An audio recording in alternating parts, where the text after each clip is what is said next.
नमस्कार, आप देख रहे हैं के न्यूज। मैं हूं आपके साथ सूरी चौहान। जनहित में आपका स्वागत है और एक बार फिर से जिक्र जानलेवा गड्ढे। दरअसल उत्तर प्रदेश में अवैध खनन से जानलेवा हालात बनते जा रहे हैं।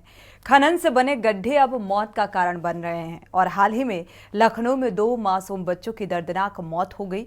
मुरादाबाद में खनन माफिया ने एक आईएएस अधिकारी पर जानलेवा हमला कर दिया और इन घटनाओं ने प्रदेश में खनन माफिया के बढ़ते आतंक और प्रशासन की लापरवाही पर गंभीर सवाल खड़े किए हैं।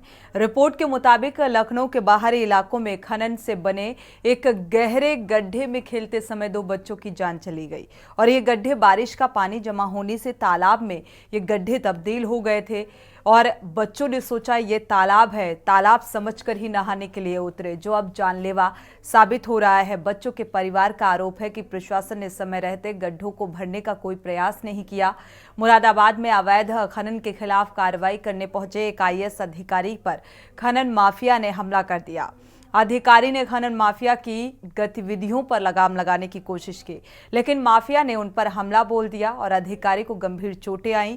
उन्हें अस्पताल में भर्ती कराया गया। घटनाओं में अवैध खनन की गंभीरता और प्रशासन की चुनौती को उजागर किया है। अब देखना यह है कि क्या प्रशासन सख्त कदम उठाकर इस समस्या का समाधान करेगा या फिर ये जानलेवा गड्ढे और खनन माफिया का आतंक यूं ही जारी रहेगा। अब सवाल ये भी उठता है कि आखिर कब तक मासूम जानें इस लापरवाही का शिकार होती रहेंगी और क्या प्रशासन इस दिशा में कोई ठोस कदम उठाएगा। देखिए, थाना भोजपुर के टीम को एक सूचना प्राप्त हुई थी कि कुछ लोगों के द्वारा जो ढेला नदी है उसके किनारे पे जो है अवैध खनन किया जा रहा है। इसी क्रम में उप जिलाधिकारी एवं तहसीलदार और एवं थाना पुलिस के द्वारा एक टीम बना के वहाँ पे भेजा गया था। इसमें कि जब वहाँ पे गए तो वहाँ पे 2 ट्रैक्टर ट्रॉली और एक हाइड्रा प्राप्त हुआ था एवं इन लोगों के द्वारा जो हमारी टीम गई थी उस पर हमला भी किया गया था, ट्रैक्टर चढ़ाने की कोशिश की गई थी। मौके से फ़िलहाल ये लोग फ़रार हो गए थे और इसमें जो 2 ट्रैक्टर ट्रॉली और एक हाइड्रा थाने पे बरामद हुआ है। इस प्रकरण में थाना भोजपुर पर अपराध जो है वो मुकदमा अपराध संख्या पंजीकृत हो चुका है एवं अपराधियों को पकड़ने के लिए थाना भोजपुर के द्वारा टीम गठित की जा चुकी है एवं मैंने जो सीओ बिलाय ठाकुर द्वारा है उनको भी निर्देशित किया है कि वो जल्दी इस घटना का अनावरण करें।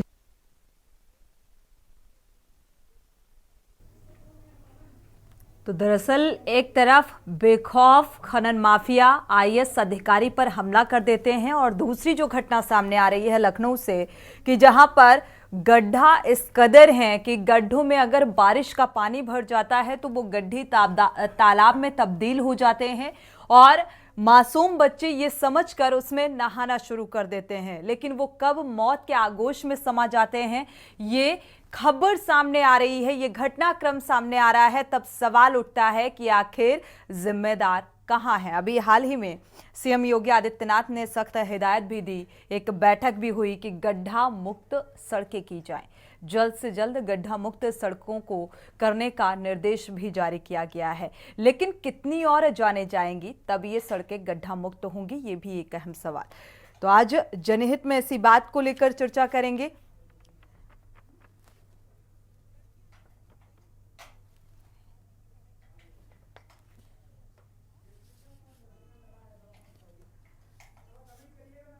तो फिलहाल आपको बता दें कि जगह जगह से जो तस्वीरें सामने आ रही हैं, सड़कों पर गड्ढे ज़्यादा नज़र आते हैं और जब बारिश का मौसम आता है तो हादसों का सबब बनते हैं ये गड्ढे और ऐसे में यातायात सुचारू नहीं हो पाता।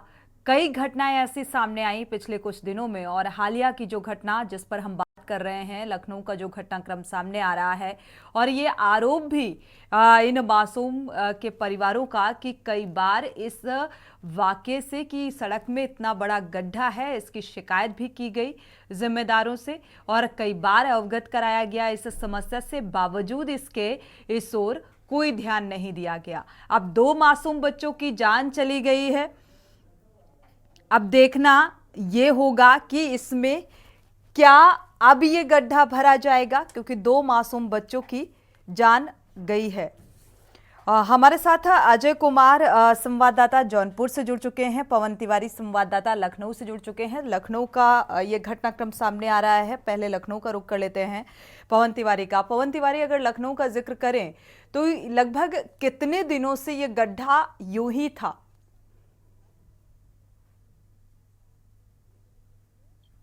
जी, आपको बता दें कि ये जो गड्ढा है खनन माफियाओं द्वारा जो है अवैध खनन करके बनाया गया है, जिसके लिए जो यहाँ पर राजस्व है उसके उन्होंने उसको चिट्ठी लिखकर उसको जो है उसको नोटिस भी भेजी थी। उसको लेकर जो ग्रामीण है उन्होंने विरोध भी जताया था, लेकिन ये जो खनन माफिया है रातों रात इन्होंने इतने ज्यादा वहां पर लगभग 20 से 25 जो है मिट्टी खोदी, जिससे पूरा अब जब बरसात हुई तो बरसात के दिनों में उसमें पानी भर गया। तो जो बच्चे थे उन्होंने समझा कि ये जो है नॉर्मल गड्ढा है, और वो कक्षा 9 के दोनों छात्र थे और उसमें नहाने के लिए उतर गए। उसके बाद वो जो इतना ज्यादा गहरा गड्ढा था तो वो समझ नहीं पाया और वो मौत के मुंह में चले गए। तो कहीं ना कहीं इसमें लापरवाही साफ तौर से जो है राजस्व विभाग, पुलिस प्रशासन और जो खनन विभाग है उसके सामने नजर आ रही, क्योंकि जिस तरह से गड्ढा था और जो एक मानक होते हैं, कुछ मानक होते हैं कि इतने फीट ही आपको खोदना है मिट्टी, अगर परमिशन लेकर खोद रहे हैं तो भी। जिस तरह से 20-25 फीट का गड्ढा जो वहां पे बना दिया गया, काफी बड़े इलाके में जो है खुदाई की गई, तो तालाब क्या ये खनन आबादी के क्षेत्र में किया गया? जी, आपको बता दें ये जो ये गड्ढा जिसमें डूब कर 2 लोगों की मौत हुई है, तो उसमें जो है ये एक रास्ते पर ही था।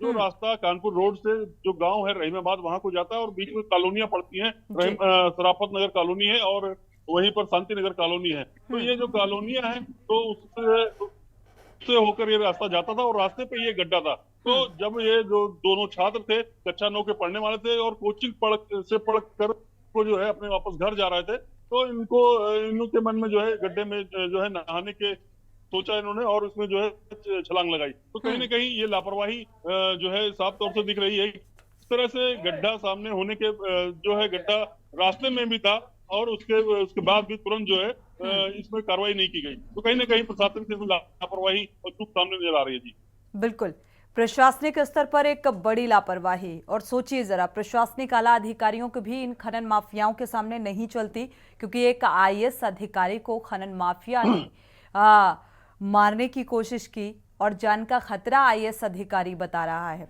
तो जाहिर सी बात है कि प्रशासनिक अमला भी नतमस्तक है। सोचिए जरा, खनन माफियाओं के पीछे किन आकाओं का हाथ होगा जो इतना ज्यादा अपने आप को ये ताकतवर समझ रहे हैं कि प्रशासनिक स्तर पर भी कोई कार्रवाई नहीं हो पाती है। और एक तो वैसे ही आम जनता जो है वो सड़क में जो गड्ढे हो रहे होते हैं क्योंकि उचित गुणवत्ता का इस्तेमाल नहीं किया जाता है, उन गड्ढों से आम जनता वैसे भी परेशान है। और ऐसे में रही सही कसर जो है वो भू माफिया और ये खनन माफिया ऐसी समस्याएं पैदा कर देते हैं जो बड़े पैमाने पर खनन को अंजाम देते हैं। एक बार जौनपुर का रुख कर लेते हैं।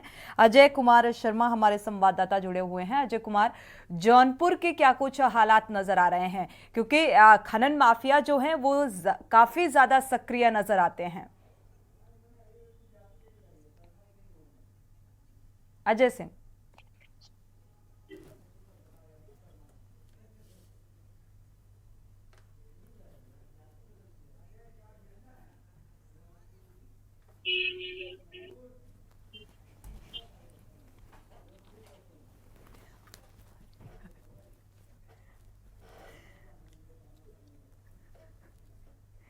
अजय, क्या आपको आवाज मिल पा रही है? चलिए, मुझे लग रहा है अजय से संपर्क नहीं हो पा रहा है। अगर संपर्क होता है तो जानने की कोशिश करते हैं। हमारे साथ समाजवादी पार्टी के प्रवक्ता भी जुड़ चुके हैं, संजय यादव जी। आपका बहुत बहुत स्वागत इस चर्चा में जुड़ने के लिए। साथ ही दर्शकों की प्रतिक्रियाएं भी बेहद महत्वपूर्ण हैं ऐसे मामले में, क्योंकि आम जनता ही इन समस्याओं से दो चार होती है। हमारे साथ वरिष्ठ पत्रकार भी जुड़ चुके हैं, आदेश शुक्ला जी। आपका बहुत बहुत स्वागत इस चर्चा में शामिल होने के लिए।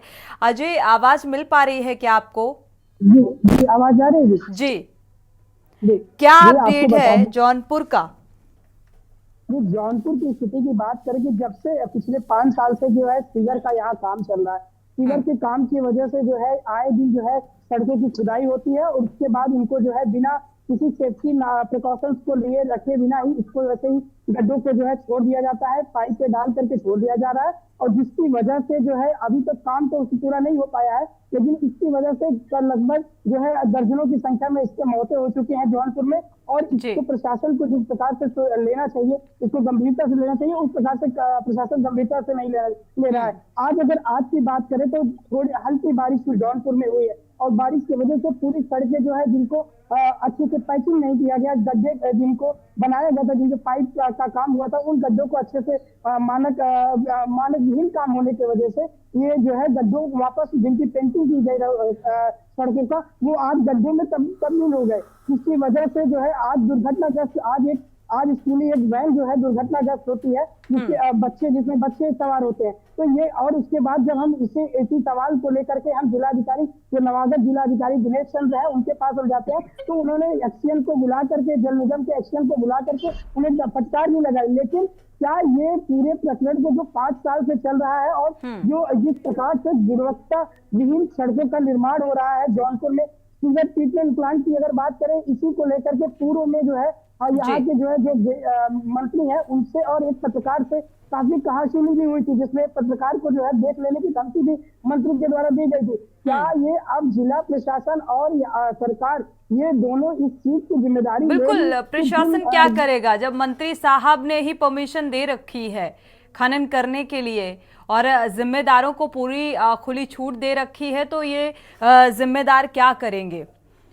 जिस तरीके से ये समस्याएं पिछले 5 सालों से बनी हुई है अजय आपने बताया, तो ऐसे में ग्रामीणों की क्या कुछ प्रतिक्रियाएं निकलकर सामने आती हैं? आपने उनसे सवाल नहीं किया कि आप ही तो ऐसे नेताओं को चुनते हैं?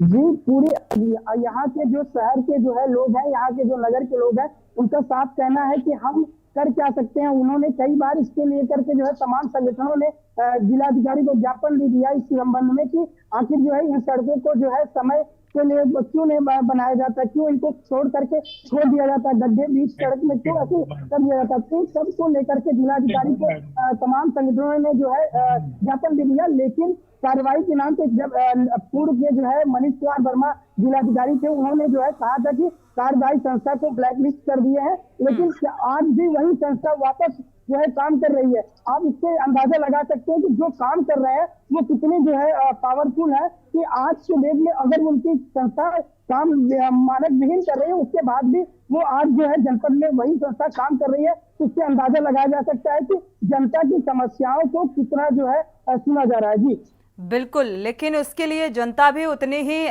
जिम्मेदार नजर आ रही है, क्योंकि बार बार जब ये ऐसे नेता जाते हैं आम जनता के बीच वोट की अपील करते हैं तो बड़ी खुशी खुशी यही जनता उनको सत्ता पर आसीन करती है। शुक्रिया अजय इस तमाम जानकारी को साझा करने के लिए। राजू शर्मा भी मेरठ से संवाददाता जुड़ चुके हैं और हमारे साथ वरिष्ठ पत्रकार और समाजवादी पार्टी के प्रवक्ता भी जुड़े हुए हैं। मेहमानों का रुख करें उससे पहले मेरठ का रुख कर लेते हैं। मेरठ में जान लेते हैं कि किस तरीके से खनन माफिया सक्रिय है। राजू, यहाँ पर खनन का दायरा क्या कुछ नजर आ रहा है और जिस तरीके से सड़कों में अगर बात की जाए, क्योंकि खनन और गड्ढों का जो ताल्लुक है वो बड़ा गहरा है।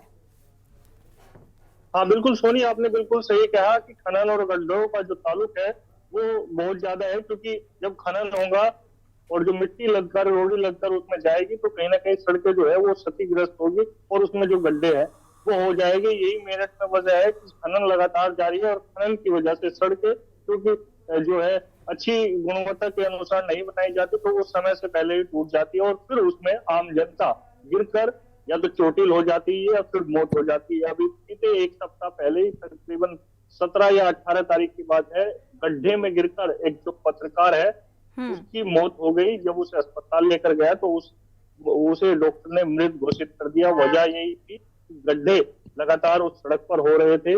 जबकि सबसे बड़ी बात देखिए सोनी ये थी कि जिस पत्रकार की मौत हुई है वो उन्हीं गड्ढों की खबरें कई बार लिख चुका था, लेकिन जो संबंधित अधिकारी है वो कहीं ना कहीं आंखें मूंदे बैठे थे और उन्होंने संज्ञान नहीं लिया, जिसकी वजह से जिस पत्रकार ने उन गड्ढों की खबर लिखी उसी पत्रकार की मौत उन्हीं गड्ढों में बाइक फंसकर गिरने की वजह से हो गई और उसे अपनी जान गंवानी पड़ी। लेकिन जिम्मेदार अब भी नहीं चेते हैं। मात्र जब खबर प्रकाशित हुई पत्रकार की मौत की गड्ढों की वजह से तो वो गड्ढे जो है सिर्फ रोड़ी डालकर भरवा दिए। अभी भी वो सड़क जो है पूरी तरीके से नहीं बनाई गई है। अभी भी सड़कों में गड्ढे उसी तरीके से बने हुए, 2-4 जो गड्ढे थे वो बेशक वहां के भरवा दिए, लेकिन मेरठ जिले की अगर पूरे की बात करें तो जगह जगह गड्ढे हुए पड़े हैं। सूबे के मुखिया योगी आदित्यनाथ लगातार दिशा निर्देश दे रहे हैं अधिकारियों को। 15 दिन का अल्टीमेट दिया गया है।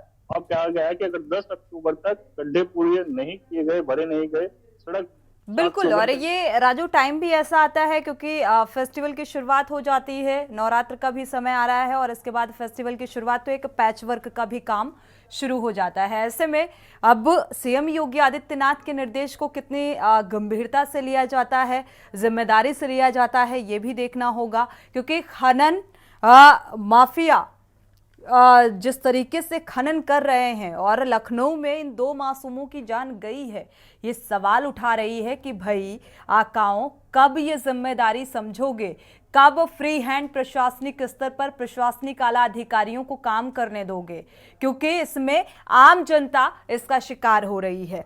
हमारे साथ भारतीय जनता पार्टी के प्रवक्ता भी जुड़ चुके हैं, दिवाकर मिश्रा जी, स्वागत है आपका इस चर्चा में शामिल होने के लिए। शुरुआत आपसे ही कर लेते हैं चर्चा की, क्योंकि ये घटना जो सामने आ रही है लखनऊ की, कि खनन माफियाओं ने गड्ढा इतना गहरा कर दिया, बच्चों ने समझा कि ये तालाब है और वो स्कूल से घर जा रहे थे, सोचा इस तालाब में नहा लेते हैं और हमेशा के लिए मौत के आगोश में सो गए। देखिए, जो भी इस तरह का उत्तर प्रदेश के अंदर चल रहा है जी, उसकी मैं निंदा भी करता हूं, भर्त्सना भी करता हूं, और कानून अपना काम करेगा। यदि खनन माफिया के द्वारा अवैध कानून खनन किया कैसे जाता काम है, करेगा? जब मंत्री साहब, नेता साहब का फोन पहुंच जाएगा तो कानून किसके लिए काम करेगा? आईएएस अधिकारी को खनन माफिया धमकी दे रहे हैं जान से मारने की, तो सोचिए आप कार्रवाई कौन करेगा इनके खिलाफ? आपके चैनल के माध्यम से मैं प्रदेश की 16 करोड़ जनता को आश्वस्त करना चाहता हूं, योगी आदित्यनाथ जी की सरकार कोई कितना भी बड़ा होगा, यदि वह गलत काम करेगा तो उसे छोड़ेगी नहीं, उसके खिलाफ कार्रवाई अवश्य होगी। और 2017 से जब से योगी आदित्यनाथ जी की सरकार चल रही है, तो देश में किसी भी क्षेत्र का कोई भी अपराधी हो, माफिया हो, उसके खिलाफ कार्रवाई हो रही है। जहां तक लखनऊ की घटना है तो पुलिस ने संज्ञान में लिया है, कार्रवाई होगी। चलिए देखते हैं इस मामले में क्या कुछ कार्रवाई आगे होती है। हालांकि हमारे संवाददाता भी लखनऊ से जुड़े हुए हैं, प्रशासनिक स्तर पर किस तरीके की कार्रवाई इस पर जारी है वो जानेंगे आगे। मेहमानों की प्रतिक्रिया, टिप्पणी ले लेते हैं। पहले समाजवादी पार्टी के प्रवक्ता का रुख करेंगे, संजय यादव जी का। संजय यादव जी, क्योंकि जब भारतीय जनता पार्टी विपक्ष में थी तो जाहिर सी बात है इसी तरीके के आरोप निकलकर सामने आते थे। आज सत्ता पक्ष में जो सरकार है वो भारतीय जनता पार्टी की है, तो आज भी वही आरोप निकलकर सामने आते हैं अदर पार्टियों की तरफ से। क्या कहेंगे इस घटनाक्रम को लेकर? तो जी बहुत बहुत धन्यवाद आपका जी। और इस पे मैं ये कह रहा हूँ कि ये घटना 2-3 साल पहले की है जो ये खनन हुआ है। तो इस पे जो संबंधित अधिकारी थे उन्होंने क्या किया, इस घटना की नौबत ही क्यों आई? तो ये कारण है कि जो ये आज घटना हुई तो उसके बाद उससे कितनी देर बाद पुलिस पहुंची, कितनी देर बाद उनको बचाने का प्रयास किया गया, जिसकी वजह से अगर हो सकता समय से पहुंचते तो बच भी जाते। तो इसमें जो सारा अगर कहा जाए तो सारा आरोप लगता है सरकार के ऊपर, क्योंकि अगर या संबंधित अधिकारी जो है इन्होंने इस पर ध्यान नहीं दिया, जिस वजह से ये इतना बड़ा हादसा हुआ। ठीक है। और इसके लिए तो हम ये कहेंगे कि जो भी मुआवजा है सरकार इनको प्रोवाइड कराए, तो उनकी जान की कीमत नहीं दे सकता, लेकिन नहीं तो मुआवजा अगर ये घटनाक्रम सामने आया, इस पीड़ित परिवार को मुआवजा मिलना चाहिए, लेकिन इस बात की श्योरिटी कौन देगा कि भाई इस मुआवजे के बाद, इस हेल्प के बाद ऐसा घटनाक्रम नहीं दोहराएगा? ये भी तो श्योरिटी मिलनी चाहिए ना जिम्मेदारों की तरफ से। बिल्कुल बिल्कुल। आप समाजवादी पार्टी से ही है ना संजय यादव जी? जी बिल्कुल बिल्कुल। जी चलिए, वक्त एक छोटे से ब्रेक का हो रहा है, ब्रेक से वापसी करेंगे। तो फिर चर्चा को आगे बढ़े। ब्रेक से वापस आ रहे हैं। चर्चा इस बात को लेकर कि खनन माफियाओं की सक्रियता जो है वो अब लोगों की जान ले रही है। जिस तरीके से लखनऊ का यह घटनाक्रम सामने आ रहा है और 2 मासूम बच्चों की जान चली गई क्योंकि गड्ढा इतना गहरा था और इसमें नहाने से इन बच्चों की जान गई। और दूसरी तरफ सड़कों के गड्ढे और खस्ता हाल सड़कें आए दिन लोगों की जान लेती हुई नजर आ रही हैं। हमारे साथ खास मेहमान जुड़े हुए हैं, वरिष्ठ पत्रकार जुड़े हुए हैं। आदेश शुक्ला जी का रुख करेंगे। आदेश शुक्ला जी, ये पूरा घटनाक्रम आप कैसे देख पा रहे हैं? फोटो आ रही नहीं मेरी? जी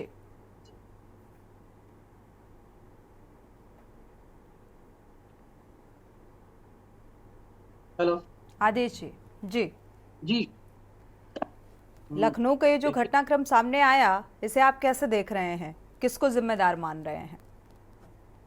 इसमें जिम्मेदारी सिर्फ शासन प्रशासन की ही है, हम्म क्योंकि चाहे लखनऊ का मामला हो, चाहे आपका क्या बोलते हैं मेरठ का मामला हो, चाहे जौनपुर का मामला हो, जी ऐसे कई मामले हैं जो भी आपने चैनल में बताए हैं। एक दो मामले नहीं है। एक जर्नलिस्ट थे बेचारे जो गड्ढों की बेचारे खबर लिख रहे थे और कुछ दिन बाद बेचारे गड्ढे में चले गए और उनकी डेथ हो जाती है। जी तो इसमें अगर किसी की वो है तो सिर्फ और सिर्फ शासन प्रशासन की ही है।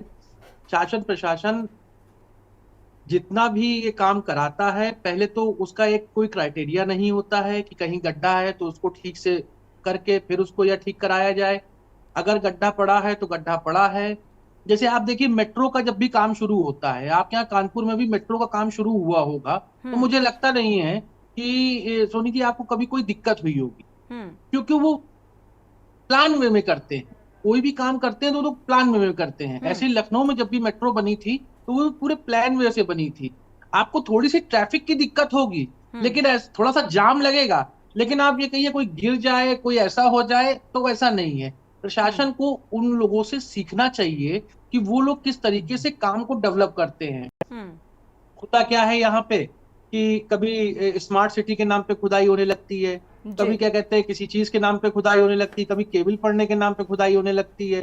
तो यहाँ पे ऐसा नहीं है कि जो है लखनऊ में एक विकास नगर इलाका है, वहां पे भी बड़ी चर्चा का विषय आया होगा, आपने ध्यान दिया होगा तो आपने बड़ा ध्यान दिया होगा कि बीच बीच में गाड़ियां घुस जाती हैं उसमें। अब उसमें उन्होंने क्या किया है कि बोले कि हमने तो साहब बनाया नहीं है, कि वो सीवर उस समय पड़ा था तो उस समय ध्यान नहीं दिया गया और ऐसे कर दिया गया। तो इसमें जो भी पुराने अधिकारी हैं, अगर वो कोई स्थिति बनती है तो उनके खिलाफ कार्रवाई होनी चाहिए और अच्छे से कार्रवाई होनी चाहिए, कड़ी कार्रवाई होनी चाहिए, ताकि आगे आने वाले टाइम पे अधिकारी खुद बायस्ड हो जाए। जो भी ठेकेदार काम करता है उसकी पे भी कार्रवाई होनी चाहिए। एक साथ सबको लेना चाहिए, सबसे उसकी वसूली होनी चाहिए। जिस तरीके से उत्तर प्रदेश सरकार कई चीजों में वसूली कर लेती है, ये कोई दंगा होता है तो उसकी वसूली करती है कि नहीं करती है, उसकी फोटो लगा देती है। उसी तरीके से इस पर भी एक कानून अच्छा सा होना चाहिए कि जिसने सड़क बनाई है उसकी जिम्मेदारी इतने दिन की बनती है। अगर जिम्मेदारी के बगैर वो कार्रवाई नहीं हो, जिम्मेदारी के खनन समय माफियाओं को लेकर क्या कहेंगे? क्योंकि अगर खनन माफिया इतनी बेधड़क तरीके से खनन कर रहे हैं और उसमें प्रशासनिक स्तर पर अगर कोई अधिकारी पहुंचता है और खनन माफियाओं पर चाहता है कि एक्शन ले, कार्रवाई करे, तो उल्टा अधिकारी को ही धमकी दी जाती है, हमला कर दिया जाता है, तो ऐसी सिचुएशन में कैसे कंट्रोल होगा? देखिए सरकार के पास बहुत सारा सिस्टम होता है, बहुत सारी चीजें होती हैं। अगर उसको कार्रवाई करनी होगी तो 2 मिनट लगता है कार्रवाई करने के लिए, कोई बड़ी चीज नहीं है। कोई इतना बड़ा कोई ताकतवर नहीं होता है जो सरकार से जीत पाए। अगर सरकार अपने पे आ जाए, सरकार जब अपने पे आ जाती है तो सारी चीजें होने लगती हैं। 2 मिनट में कार्रवाई भी होने लगती है, 2 मिनट में सिस्टम भी ठीक हो जाता है और लोगों को सुविधा भी मिलने लगती है। मेरा इसमें साफ साफ कहना है कि इसमें सरकार को सख्त होना पड़ेगा। बिना सख्त हुए सरकार इस पर कुछ नहीं कर सकती है, वरना लोगों की जान जाती रहेगी, चीजें होती रहेंगी और आप समझ ही सकती हैं। बिल्कुल समझना, लेकिन जिम्मेदार इस बात को कब समझेंगे ये समझ नहीं आ रहा है। राजेंद्र नायक जी भी हमारे साथ पूर्व IAS हैं, जुड़ चुके हैं। स्वागत है आपका इस चर्चा में शामिल होने के लिए। आपकी भी प्रतिक्रिया इस मसले पर बेहद मायने रखती है, क्योंकि जो लखनऊ का घटनाक्रम सामने आया और खनन माफिया यूपी में इतने ज़्यादा सक्रिय हैं कि बड़े पैमाने पर खनन को अंजाम दिया जा रहा है। और ये चेन, ये सिस्टम बखूबी आपको भी पता होगा कि किस तरीके से किस किस की मिलीभगत से खनन किया जाता है। और ऐसे में जब एक आईएएस अधिकारी पहुंचता है खनन माफिया के पास कि कार्रवाई के लिहाज से, तो उल्टा उसे धमकी मिलती है और उसके ऊपर हमला कर दिया जाता है। तो ऐसी कार्यशैली को आप क्या कहेंगे?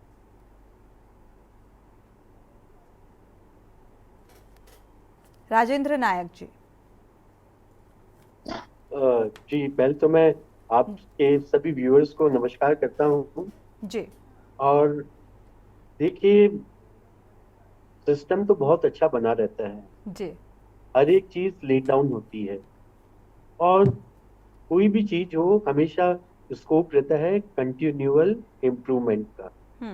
तो ये जो घटना हो रही है तो इसका मुझे भी बहुत दुख है, क्योंकि जान से बढ़ के कुछ नहीं है। तो इसमें जो भी दोषी पाए जाएंगे उन पर एक्शन होगा, लेकिन ये है कि जो हमारे इंस्ट्रूमेंट्स हैं, तो जिस ढंग के इंस्ट्रूमेंट्स हैं उसी ढंग से हम अपनी सेवाएं दे सकते हैं। अगर इसमें किसी की रेस्पॉन्सिबिलिटी है तो उस पर जरूर एक्शन लिया जाएगा। लेकिन जैसे लोग हैं, जो हमारी कल्चर है जिस ढंग से, तो वर्क कल्चर को जरूर हमें इम्प्रूव करना है और जो दोषी हैं उनके अगेंस्ट में हमें एक्शन लेना है। तो सिस्टम अच्छा है, लेकिन सिस्टम को लागू करने के लिए हम ही लोग हैं। हमें से कुछ तो बहुत सिंसियर हाथ होते में हैं, पिस्टल तो बहुत दे दी अच्छा गई करते है, हैं। लेकिन पिस्टल चलाने का अधिकार छीन लिया गया है। इस तरीके का सिस्टम ऐसी सिचुएशन में नजर आता है। इस बात से इत्तेफाक रखते हैं आप? नहीं, देखिए, ये मेरी नोटिस में नहीं है, क्योंकि कहीं पर एब्रेवेशन होता है, ठीक है। तो अगर ऐसा होता तो उस पर एक्शन लिया जाता है। तो एक चीज को, 100 में से एक चीज को अगर हो जाती है तो उसको हम जनरलाइज नहीं कर सकते कि सब जगह ऐसा होता होगा। अगर ऐसा है तो उस पर एक्शन जरूर लिया जाता है। हमारे मुख्यमंत्री जी है, हमारे चीफ सेक्रेटरी हैं, सब है, हम सब मॉनिटर करते हैं, देखते हैं। चलिए, तो लेकिन अधिकतर ऐसी तस्वीरें सामने आती है तो कानून व्यवस्था पर भी सवाल खड़े होते हैं, प्रशासनिक कार्यशैली पर सवाल खड़े होते हैं। और सवाल ये भी उठता है कि भाई, हमारी पुलिस जो है वो फ्री हैंड समाज के लिए काम कब कर पाएगी जिम्मेदारी से? कब तक ये राजनीतिक दबाव में काम करती रहेगी? हमारे संवाददाता भी जुड़े हुए हैं लखनऊ से। पवन तिवारी का रुख करते हैं। पवन, ये जो मसला सामने आ रहा है, 2 मासूम बच्चों की गड्ढे में डूब जाने की वजह से मौत का मामला, तो इसमें क्या कुछ प्रशासनिक स्तर पर जांच पड़ताल की गई? क्या कुछ निकलकर सामने आया और क्या कार्रवाई?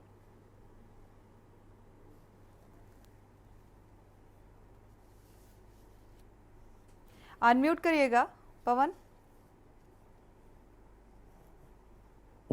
जी, जिस तरह से कल शाम को 5:30 बजे 2 मासूम बच्चे जिनकी डूबने से जो है तालाब में, उसमें गड्ढे में मौत हुई है, तो उसके बाद से प्रशासन अब लगातार सक्रिय है। इस बात में जांच की जा रही कि ये खनन आखिर किसने किया था और ये जो खनन किसकी भूमि पर हुआ था। पहले सरकार से परमिशन ली गई थी कि नहीं ली गई थी?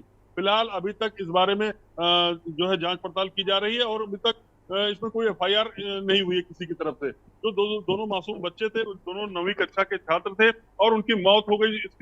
इसको लेकर जो ग्रामीण है वो काफी ज्यादा आक्रोशित नजर आए। कल जब टीम पहुंची थी बच्चों को वहां से निकालने के लिए और टीम ने जब अपने हाथ पैर खड़े कर दिए, एसडीआरएफ की टीम जो कि बाढ़ की स्थिति से निपटने में सक्षम मानी जाती है, लेकिन कल वो इतना भयंकर जो गड्ढा था, इतनी ज्यादा गहरान थी, उसको देखते हुए एसडीआरएफ की टीम ने उसमें उतरने से मना कर दिया कि हम जो है सुबह इसका रेस्क्यू करेंगे। तो वहीं पर एक कृष्णनगर थाना क्षेत्र के अंतर्गत रहने वाला लड़का था संजय पाल, जिसने, जो कि एसडीआरएफ टीम में नहीं था, अलग से था, उसने जो है रस्सी बांधकर उसमें छलांग लगाई और दोनों बच्चों को बाहर निकाला।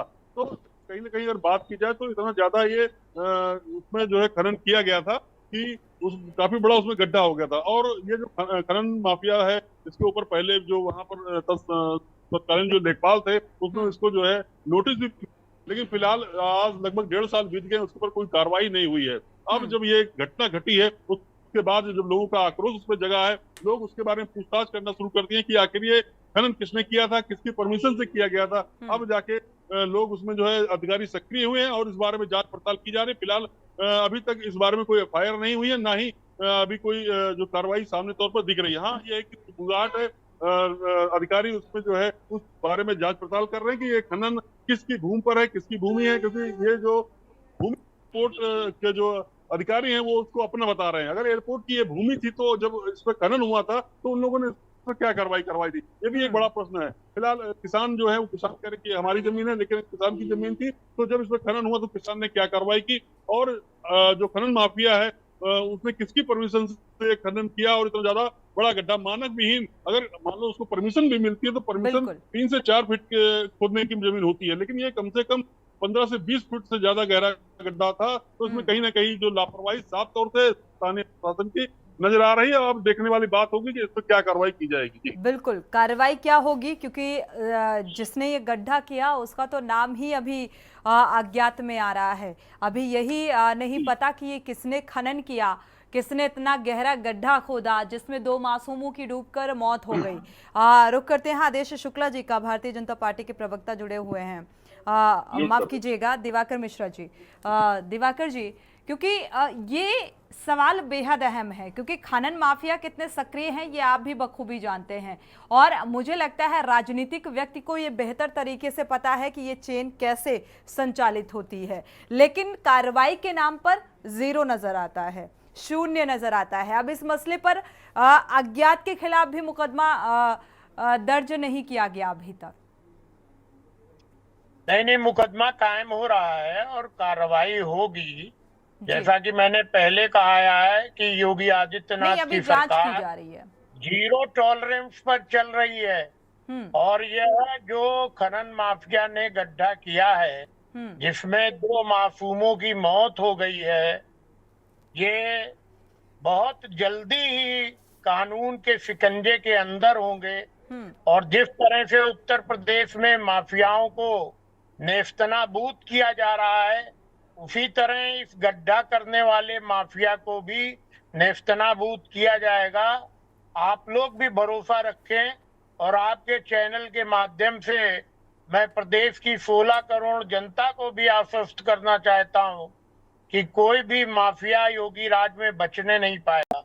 जो भी जिम्मेदार होगा ये गड्ढा करने वाला, उसके खिलाफ कार्रवाई होगी और सख्त से सख्त कार्रवाई होगी। चलिए, कार्रवाई का आश्वासन तो हर एक मसले पर दिया जाता है। जीरो टॉलरेंस की नीति का आपने जिक्र किया, जीरो टॉलरेंस की नीति भी जमीनी धरातल पर कितनी 100% काम कर रही है उसकी भी वानगी हर रोज देखने को मिलती है। उसको लेकर भी हम अपने से जनहित अभी आप देख रहे हैं कि किस तरह से कन्नौज में बुलडोजर चला है, प्रयागराज में चला है, बनारस में चला है, गाजीपुर में चला है, मेरठ में चला है।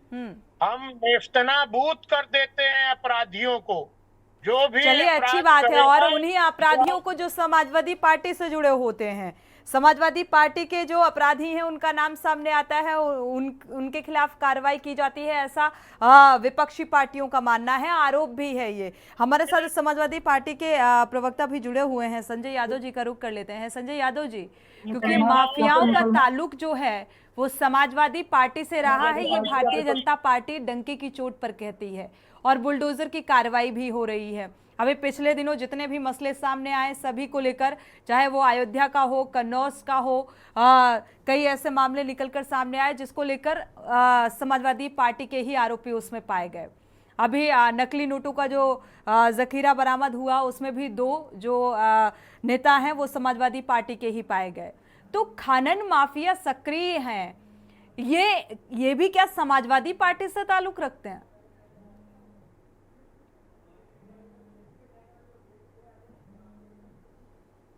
संजय यादव जी, कुछ शब्द हैं आपके पास?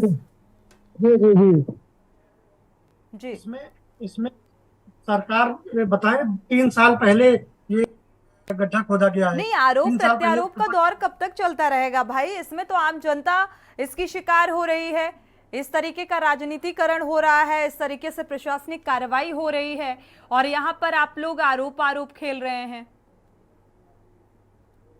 आवाज क्लियर नहीं आ रही जी। संजय यादव जी, आपको आवाज मिल पा रही है? नहीं, आवाज नहीं आ रही। अपराध तो इन्हीं की पार्टी के लोग कर रहे हैं। अरे भाई, जिन लोगों के खिलाफ कार्रवाई हुई है वह समाजवादी पार्टी के सांसद विधायक रहे हैं, वर्तमान में है। इनका गायत्री प्रजापति कितने दिनों से जेल के शिक्षों के अंदर है।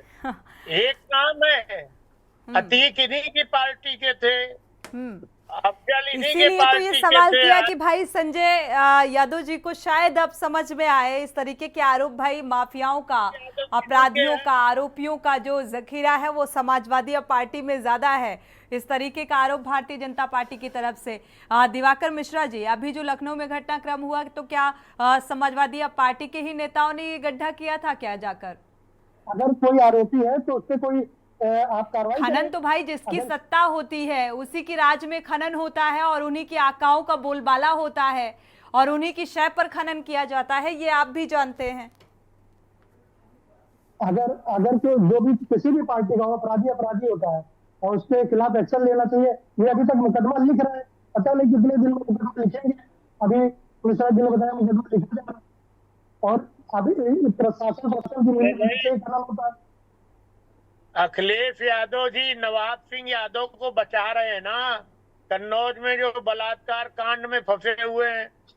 अतीक, अफजल और आजम को बचाने का काम अखिलेश यादव जी कर रहे हैं। तो समाजवादी पार्टी के नेताओं का अखिलेश यादव किसी को बचा नहीं रहे, ये आपकी गलतफहमी है, ये आपकी गलतफहमी है। किसी को बचा रहे, जो भी आरोपी है उसको सजा मिलनी चाहिए। और आप जो भी विपक्षी पार्टी का नेता है वो आपकी पार्टी में चला गया तो वो ना अपराधी रहा ना माफिया रहा, उसको आप छोड़ रहे हो। और जो भी सत्ता पक्ष में है वो दूध का धुला हो गया। आप बता रहे हैं कि बचा रहे हैं। अरे भाई आपने एक मुकदमा नहीं दिया, 2 बच्चों की जान चली गई है और 3 साल से वो गड्ढा था, ना वो गड्ढा भरा गया और ना उस पे संबंधित अधिकारी के खिलाफ कार्रवाई हुई। किसने कहने पर वो इतना लंबा खनन हुआ? 3-4 फीट का खनन होना चाहिए अगर परमिशन होती है तो। पूरा प्रदेश जानता है अतीक अहमद की कारगुजारियां और अतीक अहमद की बात। चलिए वो पुरानी बात हो गई ना, अभी मुद्दे पर बात कीजिए। दिवाकर मिश्रा जी, आपसे जो मैंने सवाल किया था कि क्या ये जो गड्ढा किया गया जिसमें 2 मासूमों की डूबकर मौत हो गई, अब जिम्मेदारों का पता लगाया जा रहा है कि भाई किस खनन माफिया ने ये गड्ढा किया, तो ये तो सत्ता पक्ष में जो होता है काबिज, उन्हीं नेताओं की शय पर ये खनन माफिया खनन करते हैं, आप भी जानते हैं। मिश्रा जी इस पे बताइए, सत्ता ही आपकी है और ये शासन प्रशासन की केस में भी समाजवादी पार्टी के नेता जो हैं वो खनन कर रहे हैं। नहीं, जो भी खनन करेगा उसके खिलाफ सरकार कार्रवाई कर रही है और आगे भी करेगी। कब कर रही है? कोई अरे अभी हो रही है, सुबेरा तब होगा। अभी तक मुकदमा नहीं लिखा गया भाई साहब,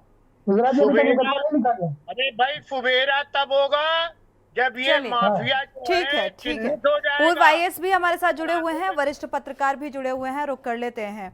आदेश शुक्ला जी का करें, उससे पहले राजेंद्र नायक जी का कर लेते हैं। राजेंद्र नायक जी, क्योंकि जब इस तरीके के मामले सामने आते हैं और ऐसे मामले में 2 दिन हो हल्ला मचता है, प्रशासनिक स्तर पर जांच का हवाला दिया जाता है, फिर वो जांच ठंडे बस्ते पे चली जाती है, जिम्मेदार कौन है पता नहीं ऐसे मामलों में।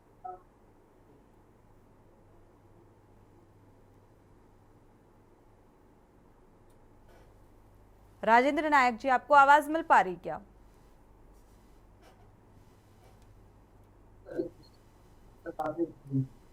हाँ जी, प्लीज रिपीट इट अगेन।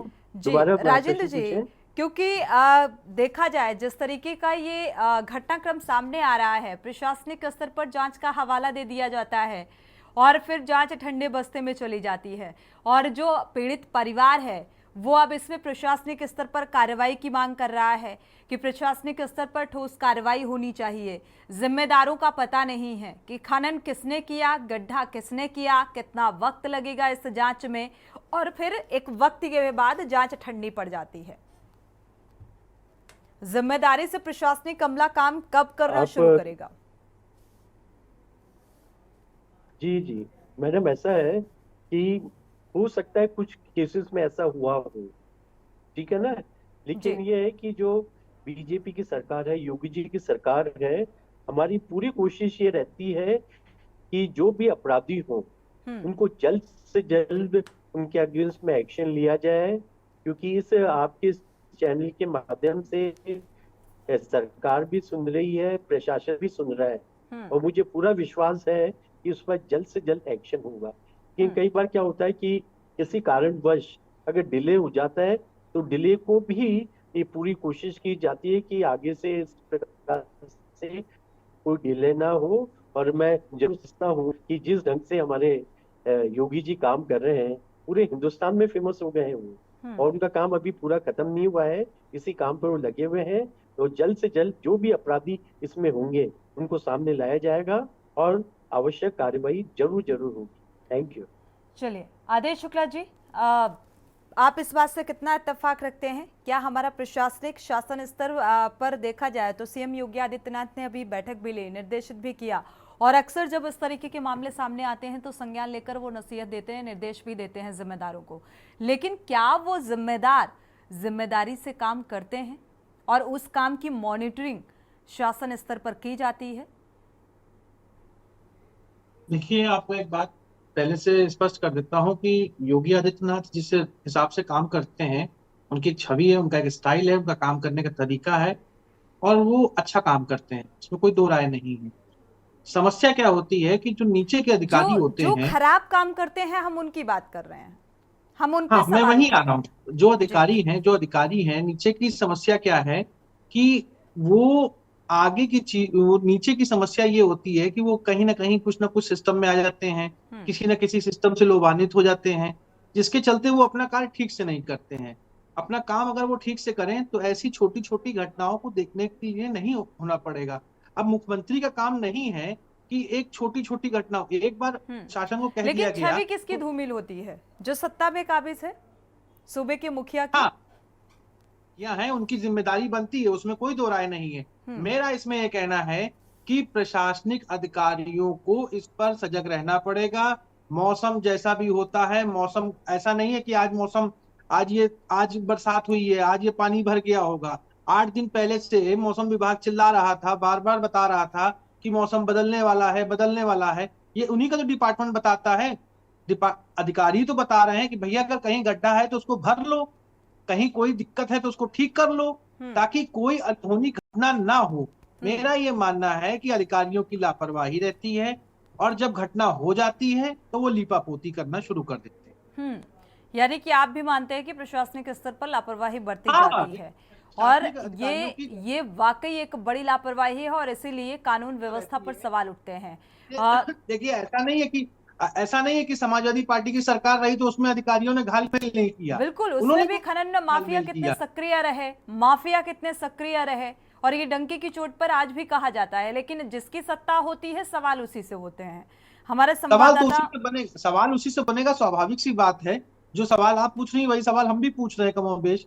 हमने आपसे बताया ना कि जिस तरीके से, देखिए, एक सिस्टम होता है, सिस्टम के थ्रू काम करना होता है। एक होता है कि जहां पाहा वहां खोद दिया, जहां पाहा वहां बना दिया, जहां पाहा वहां कर लिया, तो इससे काम नहीं चलेगा। एक सिस्टम के थ्रू अगर काम होगा तो उसमें कोई दिक्कत नहीं होगी, और इस पे जल्द से जल्द कार्रवाई होनी चाहिए, जल्द से जल्द दोषियों को सजा होनी चाहिए, और जितनी जल्दी हो सके उनके खिलाफ कड़ा एक्शन होना चाहिए।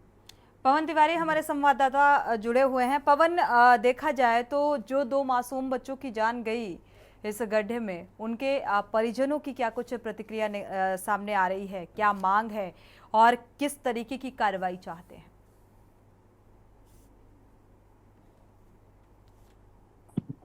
देखिए, जिस तरह से तो 2 मासूम बच्चे जो कक्षा 9 में पढ़ने वाले छात्र थे, और वो रास्ते से जा रहे थे और उन्होंने गड्ढे में पानी देखा और वहां पर नहाने के लिए उतरे, तो जिस तरह से उनकी जान गई, उसको लेकर जो उनके परिजन है, क्योंकि जो उनकी उम्र थी लगभग 14-15 साल की उम्र थी, और ये दोनों मासूम है, काफी इनकी जो जान गई है, उसके बाद इनके जो परिजन है काफी व्यथित हैं। प्रशासन के ऊपर वो गंभीर आरोप लगा रहे हैं कि अगर ये जो खनन किया गया है, अगर खनन माफियाओं पर लगाम लगाई जाती और इनको जो अगर परमिशन भी दी गई थी तो एक लिमिट में परमिशन दी गई थी, और उससे ज्यादा जब यहाँ पर खुदाई हुई तो प्रशासन को ध्यान देना चाहिए था, और इसको या तो गड्ढा भरवाया जाता या उसको फेंसिंग लगा के इसमें आने जाने से रोक लगाई गई होती, तो कम से कम उन मासूमों की जान ना गई होती। तो वहीं जो दोनों परिवार हैं काफी ज्यादा गमगीन है, उनको रो रो कर बुरा हाल है, और वो लगातार प्रशासन को ही कोस रहे हैं और इन खनन माफियाओं को कोस रहे हैं जिन्होंने ये मनहूस गड्ढा बनाया, जिसमें उनके दो जो लड़के थे दो लोगों के, दो जो बालक है जो डूब के मरे हैं, कम से कम उनकी जान ना जाती। तो ये कहीं ना कहीं वो लगातार प्रशासन की लापरवाही को लेकर प्रशासन के ऊपर इस तरह का आरोप लगा रहे हैं। जी, शुक्रिया इस जानकारी को साझा करने के लिए पवन, और आप सभी मेहमानों का बहुत बहुत शुक्रिया इस चर्चा में शामिल होने के लिए। जिस तरीके से ये पूरा घटनाक्रम सामने आया, इसमें एक बड़ी लापरवाही प्रशासनिक स्तर पर भी देखने को मिलती है और शासन स्तर पर मॉनिटरिंग नहीं की जाती, ये बड़ी लापरवाही, यहाँ पर गैर जिम्मेदाराना रवैया नजर आता है। खनन माफिया आखिर कब तक ऐसे ही सक्रिय रहेंगे और इनकी वजह से लोगों की जानें जाती रहेंगी, ये बड़ा सवाल अभी भी बना हुआ है। इसी के साथ जनहित में इतना ही। आगे खबरों के लिए आप देखते रहिए के न्यूज़ इंडिया।